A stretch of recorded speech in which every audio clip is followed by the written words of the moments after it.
Welcome back to AI Advantage, where we discuss kind of the skills that you need to thrive in the intelligence age. And we're applying everything that we're learning to ourselves. So this is really us learning in public, a saying that we like to have, and really using these skills in our own life to kind of put us in the best place to adapt to whatever future we have that involves AI. Yeah, it really started with for me, it was started with my own journey, feeling like I didn't know how to future proof my career, how to develop a skill that would be relevant in a world where we are asking AI to do more of our tasks for us or it's becoming more enabled.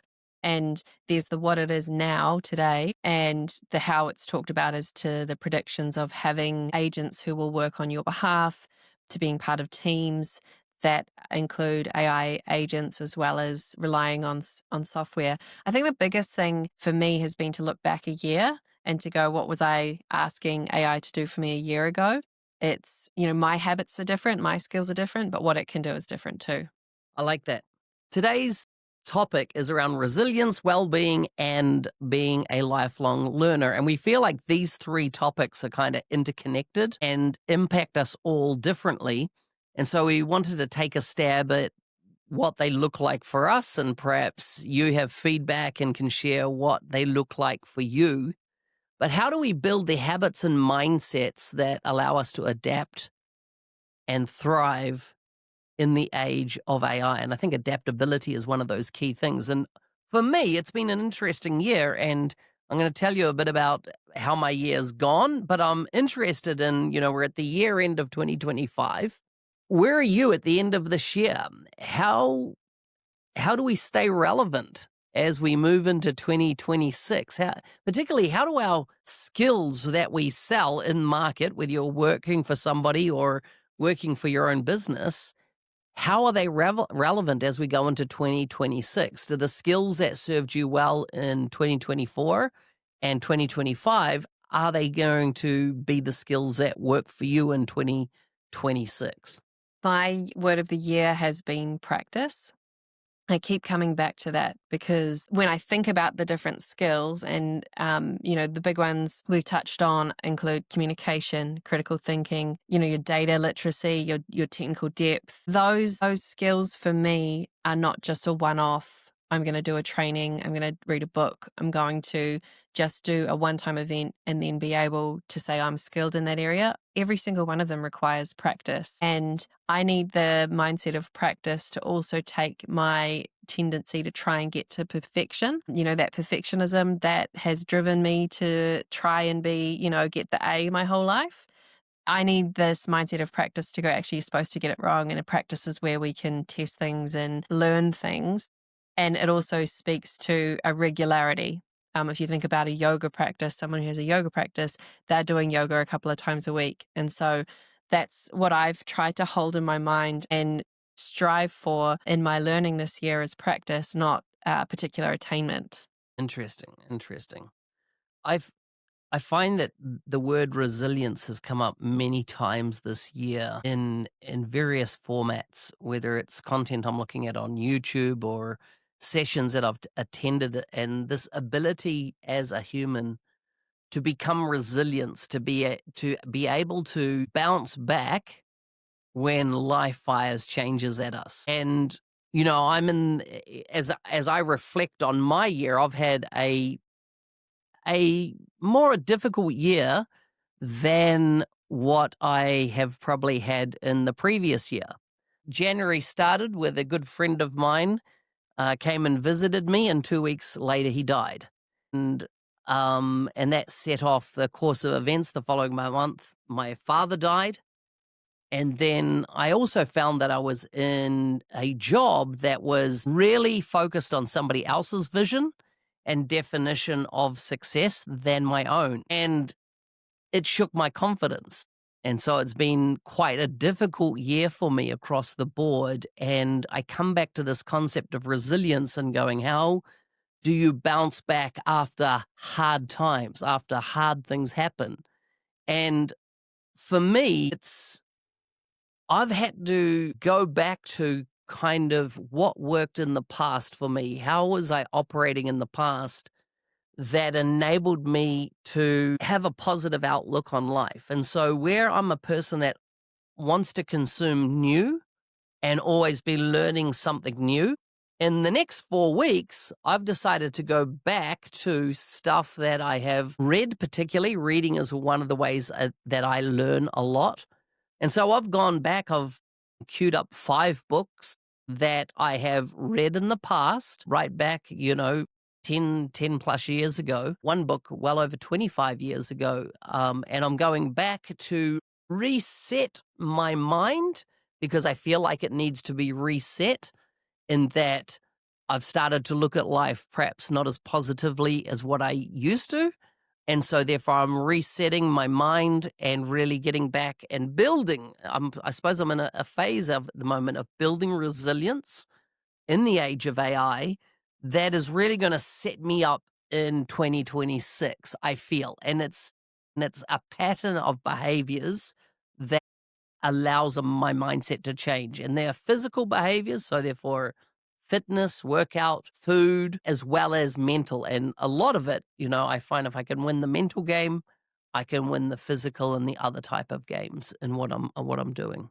Yeah, I think there's a kind of secret in there about the resilience you already have, right? Because you're saying I'm going to go back to what's worked, and I know I can do this. I know I can go from a place of feeling down and low to a place of feeling positive and high again because I've done this before in my life. And that's sometimes when I think of the resilience that I've had to build in my life. I know I can do hard things because I've done them before. And that framing for yourself of some of the things that you've gone through as not only a terrible thing or the worst thing that's happened, but then being able to also frame them as, but I got through that. So then the next time I come across a challenge, there will be a belief in myself that I can get up again. And you introduced me to a book by Angela Duckworth called Grit. It was really a popular, I think it was a bestseller about 10 years ago. And it was about resilience. How can we teach resilience for our children? And this is long before we had children together. And it was thinking about how do so often as a parent, your instinct is to protect and to prevent harm or to prevent pain. But the kind of thesis of that book is that doesn't help your child have resilience. And if they get knocked down, your goal is to teach them grit so that they can get back up again and try again and try again. And the people that are successful, they look at some of the sort of traits of people and the outcomes. It's the people who will get up again. They'll get up one more time than someone else to try again. So I think yeah, when you said you were going to go back to the books that have worked for you or that have really spoken to you in different parts of your life, I really loved it because you're always looking for the new thing. But I love, like, I'm a rereader, I'm a comfort rewatcher. I think it's like, and I remember feeling, we were talking about that with like little kids as well, because they quite often want the same song or the same show or the same movie over and over again. And I spoke with a friend of mine who's studying to be a psychologist, and she was like, it's the psychological support to be able to find comfort in the familiar. So I think it's a good thing to turn to at this time, which, might not have been your natural thing to do as you look for something new, a new answer. Yeah, totally. And it is part of that muscle memory, right? And I like what you said there about going back and what worked in the past. And that is, as part of that resilience, has been able to reflect and going, the current situation I'm in, it's a time, but you can remember past events and experiences and that made you who you are, and being able to bounce back into that, and not even bounce back is probably it takes work. It's not like it's just a stretched rubber band that bounces back reflexively. Is that it is that muscle memory? It's developing what works well for you, and it's unique to every person, and you've got to be able to identify what is it for you, I feel, and go on a journey of exploration if you're not sure what that is, what it is for you. But you need to find out what it is for you. So it's kind of like centering yourself to be able to move forward with that. And that takes us into well-being. So burnout, anxiety, and depression are all things that we know are common in life. In fact, there's a bunch of research that's recently come out by Forbes and other publications that people are feeling a high degree of anxiety in the workplace, that there is a sense of burnout, and well-being is probably not on the forefront. And it was in October last year that Dario Amodei, who's the CEO of Anthropic, he put out an essay called Machines of Love and Grace. And it's worth taking a look at because in it, he highlights how AI is going to help us in various sections of our life. And the two first sections were as around your health and around your mind. In other words, your mental health, right? And in those two areas, he has a lens on how um, AI could potentially help us in those two areas. So mental health and health. And then he goes on to economics, so finances and peace. In other words, having peace in our lives and meaning. And I think meaning is one of those things that's going to change a lot in the next 3 years, maybe shorter, who knows. But and when I say meaning is what is the meaning of our existence? And a lot of us find meaning in the work we do. I remember reading a book years ago by Viktor Frankl called Man's Search for Meaning. And if you check that book out, it's one of the most successful books, reviewed books of all time. It talks about a doctor who was in the concentration camps as part of Nazi Germany, and how he looked at people that survived and their mindsets and their states and people that didn't, and what was the differences, and how post-war the effect it had on him, and the importance of your ability to find meaning in life. But going back to Dario Amodei, what I like here, and one of my challenges for myself, is I want to build myself an agent for each of these areas of my personal life. So a health agent, a mental health agent, a financial agent. So to monitor my, personal finances, not monitor, but actually, ratchet it up so I can get better in these areas, as well as meaning changes. And I think it will change in time. And we do a lot around the way we've set up our property and lifestyle, and that we get a lot of meaning out of that. That meaning is not just our work. But I think AI can be a massive enabler of these areas. Also, there's caution to be had, because just last week was with a friend who's a psychologist in Auckland, and we were talking about how AI therapists and the kind of wild west of what's going on in that space at the moment, and the need for caution. And to her, I was saying, listen, I do expect that AI assisted therapy will be a massive part of what we go through in the future. Just like I said in healthcare, I think a doctor with an AI support person working alongside that doctor is going to be able to diagnose situations a lot better than a doctor that doesn't have the support of AI. And so I just think times are going to change in this space. Yeah. And all of it, I think in so much of the commentary, it's like, just move all towards AI. But I want to encourage people that are getting help from AI they're also still getting help from trusted people, right? Like, it's so often, if you just read the case study or the highlights or the hype cycle, it's like AI will do this for us. And I'm like, yeah, it can help us do it better just in the scenario you described. It should be more maybe articulate or informed when we're speaking with someone who has done the hard yards. It's kind of like it's both and. And the other big one that came up for me in talking about well-being of our teenagers, particularly with some people last week at an event I was at in Auckland, was, are you talking with your teenagers? Have you found a way to explicitly talk about what you are and aren't doing with AI? It's kind of not going to work just to be like, oh, what are you doing? Show me, as an authoritarian thing. But if you're demonstrating and kind of leading by example to go, hey, this is what I'm doing, this is the kinds of things I'm asking, and create a dialogue with them, because I can guarantee you that they are using AI in a way that you would never predict. So if you're not explicitly having these conversations, how can you guide them around the ever shifting line between what you would share and what you wouldn't share, what's safe to ask? These heartbreaking, horrible cases of AI companions that have, it seems in hindsight, spurred a teenager on to take their life, So the explicitness, both from that point of view, but also just from how are they learning? Are they using AI in their assignments just to get it done? Are they missing an important step that only later on you'll sort of say, I thought you learned that at school, but they never did? Because this was coming out and being available to them much faster than the curriculum was able to be updated. So that's my kind of big thing. It's like we just have to talk more with each other and listen, be listening for what you might hear that you might be able to start a conversation about.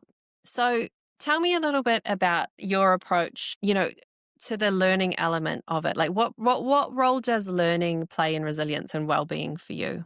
So I think more than ever, the rate of change is only accelerating. We've just come off last week Ignite happening in the Microsoft space, where there was just a deluge of new content and new tools to learn and new ways that AI are doing different things. And I think even that can become overwhelming. And there's this need to move from learning, I feel, being an event to becoming a habit. In other words, it's something we build into our lives. And just like you would create a habit if you want to get fit at a gym and work out, it's the consistency that's important. It's not going and doing one massive set and going, bang, there you go, I'm done for the month. It's the consistency. And yet so much of our training is done as this one massive rep, and then you're done, and you're expected to have learned what you needed to learn to carry on. I think that there's a couple of things. One, each of us need to work out, how do you learn? So rather than just having learning put on you by external people, sources, etc., how do you learn? What is the best model for you to learn? And then you start building a learning repetition and habit into your life. For me, I learn I'm a self-learner. In other words, I like to direct my learning. I like to select what the topics I'm going to focus on. I like to do my research. I like to be quite diverse in where I bring that material in from. Not from one particular vendor, not from one particular supplier or one particular voice or person. I like it to be diverse, and then I develop my skill around a particular topic. Recently I wanted to go deep on a thing called Varroa. Varroa is a mite that affects bees. So, I've got a new book on handling Varroa mites in New Zealand. I understand the topic thoroughly, and then I feel like I'm set up and equipped to work in that subject area for what we're doing on our property. But everything in life, I think that when it comes to becoming a lifelong learner, it needs to be a habit, right? And my most highly recommended book on if you want to build habits is Atomic Habits. Go check that book out. Incredible book. But just if you looked at how could I build the habit of lifelong learning, whether it's 5 hours a week, which there's so much written about this 5-hour model of 5 hours of learning a week consistently over time, how it sets your mindset up to absorb and learn new, and then articulate it out. How does it apply? How can I use it? How can I advance in my skill sets by applying it? Yeah, so how I like to learn is, for me, it's very connected to the purpose. So, like if I know why I'm learning something, I can be quite adaptable in the way that I learn it, whether that's reading or watching. I'm probably more inclined to read, but the big thing for me is to be able to talk it through with someone afterwards, because it's only then that I can kind of chart the pathways in my mind and make connections with other ideas. One of the big areas of learning for me over the last couple of years has been governance, as I've stepped into board roles and have been able to, start to learn about what is the role of strategy in an organization. And I love it. To me, I describe it as a bit of a puzzle. So I get to put my pieces together from what I learn by doing, so learn by fulfilling roles on a board, what I learned from talking with mentors, so taking a scenario, a case study, and being able to talk it through with someone who has that governance experience. And then, of course, there's, podcasts and courses and books as well. But I think the most important ingredient for the way that I learn and retain information is to be able to talk it through. So maybe that's why I'm the one that keeps coming back to, like, let's talk about it. Not Yeah. everyone is going to learn in the same way, but for me, that's a really key step. Just to wrap on this, I think we need to focus on uniquely human skills like creativity, emotional intelligence, critical thinking, and ethical reasoning. Those are some notes that I just wrote before doing this. And the other one is the byproduct of continual learning is self confidence, right? It gives you confidence, it gives you self efficiency, right? Is that it just changes how you engage in whatever you're working on. So it increases your well being, it promotes your overall life satisfaction. The more you learn, particularly learning and application, and you'll be an interesting person to hang around. So that's interesting you said that, because when you were talking earlier, it reminded me about a story. I'm pretty sure it's from Chris Voss's book, Never Split the Difference, which is, the one we recommend the most on negotiation. And he talks about being having an experience on a psychological help hotline. So he's, takes the call, and essentially, I think it was a suicide hotline. And so he talks someone down, and he thinks he's like just nailed it. He's come off this call and he is like, I guess, had what he would describe as a successful outcome. And he kind of swaggers in to the team leader's office waiting for his praise that should be due, first time taking the call, and he's just nailed it. And the guy absolutely reams him, says, "You have absolutely failed. You did that horribly." And the main kind of takeaway was, you gave that person on the call, you gave them all the answers. But what you needed to do was help them arrive at the answers themselves, so that the next time they're in that place, they can look within and draw on their resilience to, survive the next crisis.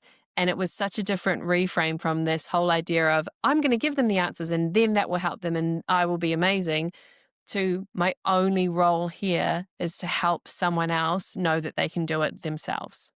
Thank you so much for joining us. If you've been listening to this podcast, there's also a video version. You can watch it on YouTube or on Spotify. We love your feedback. We love your comments. It's so amazing to have gone on this journey with you. This is the 12th of our 12 skills that we've been talking about over the last couple of months. This, for us has been a piece of work that we've been working on for a while and will continue to work on.